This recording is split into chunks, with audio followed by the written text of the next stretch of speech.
Hi everyone. అనుకోని పెళ్ళి part 27.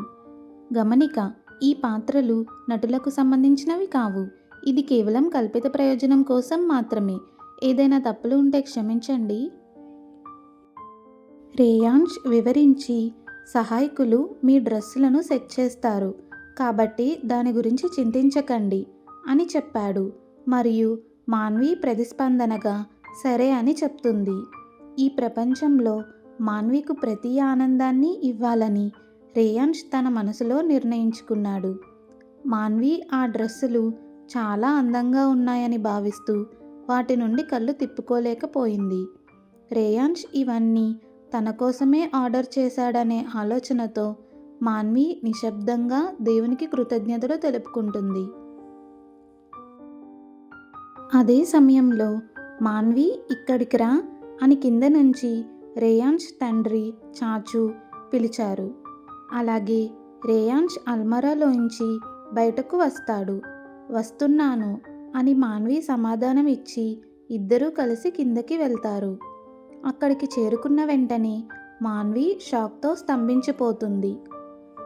Manvi కళ్ళ ముందు పడి ఉన్న బ్రాండెడ్ డ్రెస్సులు, చెప్పులు, హీల్స్, బ్యాగులు, నగలు మరియు మరిన్ని చూస్తూ ఇదంతా ఏమిటి అని అడుగుతుంది మాన్వి. రియా నవ్వుతూ చేతులు చప్పట్లు కొట్టింది. వదినా, ఇదంతా మా నుండి నీకు గిఫ్ట్ అని అంటుంది రియా. మాన్వి ఇంకా షాక్లోనే ఉంటుంది. కానీ ఎందుకు అని అడుగుతుంది. రేయాన్ష్ తల్లి ప్రేమగా ఇలా చెప్తుంది. బేటా, నువ్వు రేపటి నుండి కాలేజ్కి మొదలు పెడుతున్నావు కదా, ఇది మా నుండి ఒక చిన్న బహుమతి. కాబట్టి నువ్వు కాలేజీలో వేరే వేరే దుస్తులను కొత్తవి ప్రయత్నించవచ్చు అని చెప్తుంది. మాన్వి తిరస్కరించడానికి ప్రయత్నించింది. అమ్మా, నేను సాధారణంగా ఉండే అమ్మాయిని మరియు ఈ విలాసవంతమైన వస్తువులను ధరించడం ద్వారా నేను ఎవరి దృష్టిని ఆకర్షించకూడదని కోరుకుంటున్నాను. అంతేకాకుండా నా దగ్గర ఇప్పటికే తగినన్ని దుస్తులు మరియు ఇతర వస్తువులు ఉన్నాయి అని చెప్తుంది మాన్వి. అప్పుడు రాజ్ నాటకీయంగా చేతులు కట్టుకొని ఇలా అంటాడు. మేము ఏమీ వినడం లేదు వదినా, నువ్వు ఇవన్నీ తీసుకుని వేసుకోవాల్సిందే అని అంటాడు రాజ్. మాన్వి అతని మొండితనాన్ని ఎగతాళి చేస్తూ నవ్వుతుంది.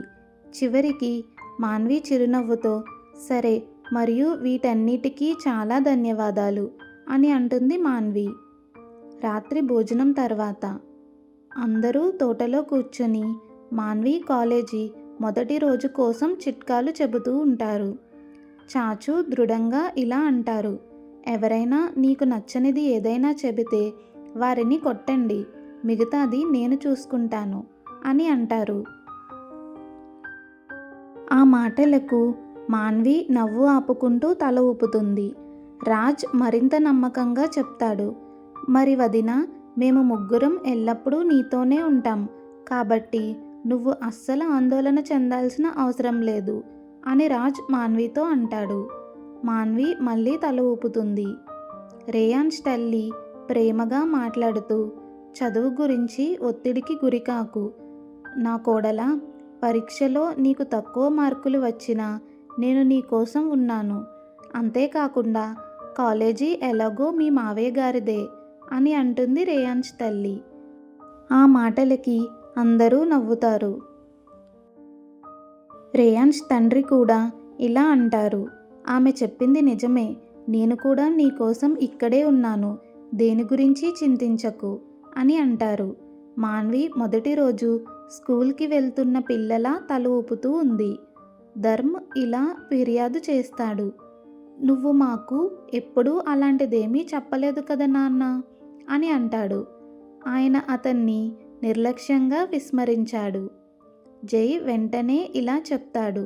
నేను నిన్ను రోజూ తీసుకెళ్తాను, కాలేజ్లో డ్రాప్ చేస్తాను అని అంటాడు జై. మాన్వి సంతోషంగా తల ఊపుతుంది. రేయాన్ష్ అడ్డుకుంటూ ఇలా అంటాడు.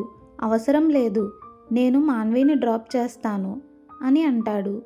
మాన్వి అతని వైపు చూసి నవ్వుతుంది.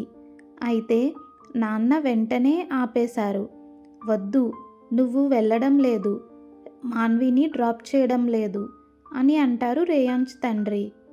రేయాన్స్ అయోమయంగా ఎందుకు అని అడుగుతాడు. ఆయన ఇలా వివరణ ఇచ్చాడు.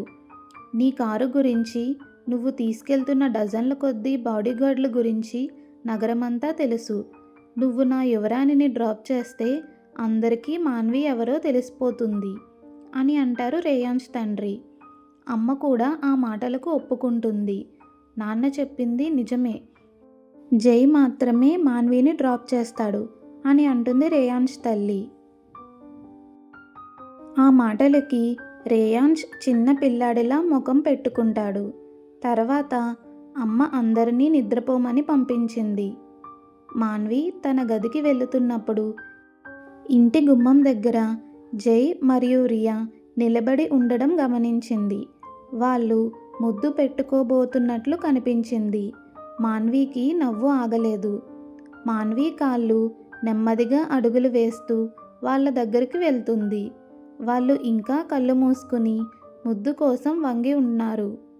మాన్వి ఒక్కసారిగా బూ అని అరుస్తుంది. ఇద్దరూ ఉలిక్కి పడతారు. ఇక్కడ ఏం జరుగుతోంది అని మాన్వి అమాయకంగా అడిగింది. జై పారిపోవడానికి ప్రయత్నిస్తుంటే రియా అతని చేయి పట్టుకుని ఆపేస్తుంది. మాన్వి మళ్ళీ అమాయకంగా ఏం జరుగుతోందని నేను అడిగాను అని అంటుంది మాన్వి. రియా తడబడుతూ వదినా, నేను వెళ్తున్నాను పడుకోవడానికి అని అంటుంది. మాన్వి పగలబడి నవ్వుతుంది. రియా అని మాన్వి ఆట పట్టించగా రియా సిగ్గుతో కిందకి చూస్తుంది. గుడ్ నైట్ అని రియా త్వరగా తలుపు మూసుకుని వెళ్ళిపోతుంది. మాన్వి జైని చూస్తూ నువ్వు చెప్పు, ఏం చేస్తున్నావు అని అడుగుతుంది మాన్వి. జై ఫిర్యాదు చేస్తాడు. నేను ఈ రోజంతా ఒక్క ముద్దు కూడా తీసుకోలేదు. నేను ఇప్పుడే ఒకటి తీసుకోబోతున్నాను, ఆపై నువ్వు వచ్చావు అని అంటాడు జై. మాన్వి నవ్వుతూ సిగ్గులేని వాడివి, దీనికోసం ఒక గది చూసుకో అని చెప్తుంది. జై కూడా నవ్వుతూ ఇది ఇలాగే కొనసాగితే నేను నిజంగా ఒక గదిని తీసుకోవాల్సి ఉంటుంది అని జోక్ చేస్తాడు. మాన్వి సరదాగా జై భుజం కొట్టి ఇప్పుడు పడుకో, శుభరాత్రి అని చెప్పి వెళ్ళిపోతుంది. గుడ్ నైట్ అని జై తన గదికి వెళ్ళిపోయాడు. మాన్వి వాళ్ళ గదిలోకి వచ్చేసరికి రేయాన్స్ మంచంపై కూర్చుని తన ల్యాప్టాప్పై పని చేసుకుంటూ ఉంటాడు. మాన్వి తన పక్కన పడుకుని రేయాన్స్ ల్యాప్టాప్ను మూసి లైట్లు ఆఫ్ చేస్తుంది. మాన్వి మెల్లగా చాలా ధన్యవాదాలు అని చెప్తుంది. రేయాన్స్ అయోమయంగా దేనికి నా భార్య అని అడుగుతాడు. మాన్వి నవ్వుతూ నన్ను కాలేజ్లో చేర్చినందుకు అని చెప్తుంది. రేయాన్స్ శాంతంగా నీకోసం నేను అంతకంటే ఎక్కువ చేయగలను అని అంటాడు. ఆ మాటలు మాన్వి హృదయాన్ని గట్టిగా కొట్టుకునేలా చేశాయి. వెంటనే మాన్వి కళ్ళు మూసుకుని గుడ్ నైట్ అని చెప్తుంది రేయాన్స్కు. రేయాన్స్ చూపు ఇంకా మాన్విపై ఉందని ఆమెకు అనిపించింది. రేయాన్స్ మెల్లగా గుడ్ నైట్ నా భార్య, బాగా నిద్రపో అని మెల్లగా చెప్తాడు. మాన్వి చిరునవ్వుతో నిద్రలోకి జారుకుంటుంది. మరుసటి రోజు ఉదయం మాన్వి ఉదయమే లేచి స్నానం చేసింది. మొదటి రోజు కళాశాల గురించి మాన్వి నిజంగా భయపడుతోంది. ఆమె గుర్తింపు ప్రపంచానికి తెలియదు. ఎవరికీ మాన్వి నిజంగా ఎవరో తెలియదు. దానికి మాన్వి కృతజ్ఞరాలు. ఎందుకంటే మాన్వికు శ్రద్ధ అక్కర్లేదు. మాన్వి సరళమైన కానీ సొగసైన దుస్తులను ఎంచుకుని కిందకి వెళ్లే ముందు తన బ్యాగ్ను తీసుకుంటుంది. ఇంట్లోని చిన్న పూజగది దగ్గర మాన్వి ఆగి అందరికీ మంచి రోజు కావాలని, శ్రేయస్సు కలగాలని నిశ్శబ్దంగా ప్రార్థిస్తోంది. మాన్వి బేటా ఇక్కడికి రా అని రేయాన్స్ తల్లి పిలుస్తుంది. మాన్వి ఆసక్తిగా ఆమె దగ్గరకు నడిచి వెళ్తుంది. ఆమె ఒక చిన్న పర్సు తీసి మాన్వికి ఇస్తుంది. ఇది ఏమిటి అని మాన్వి దాన్ని తెరిచి అడుగుతుంది. అది డబ్బుతో నిండి ఉండటం చూసి మాన్వి కళ్ళు పెద్దగా అవుతాయి. అమ్మా, ఇది దేనికి అని మాన్వి ఆశ్చర్యపోయి అడుగుతుంది రేయాన్స్ తల్లిని.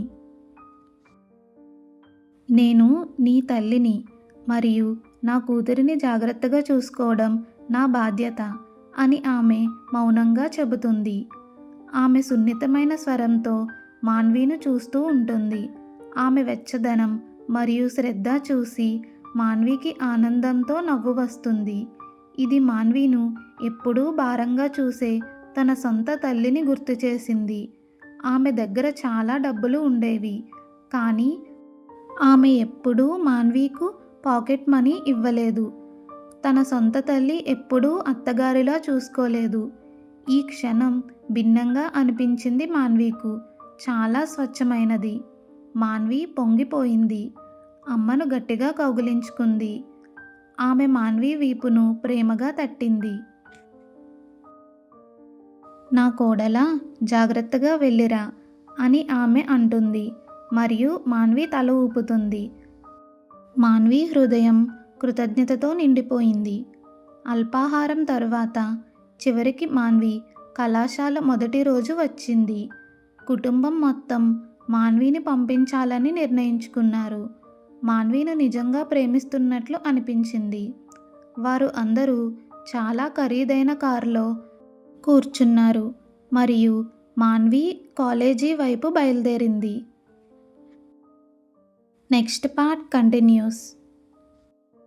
రేయాన్స్ మరియు మాన్వి అనుకోని పెళ్లి జీవితాన్ని తెలుసుకోవడానికి లైక్ చేసి, షేర్ చేసి, సబ్స్క్రైబ్ చేయండి.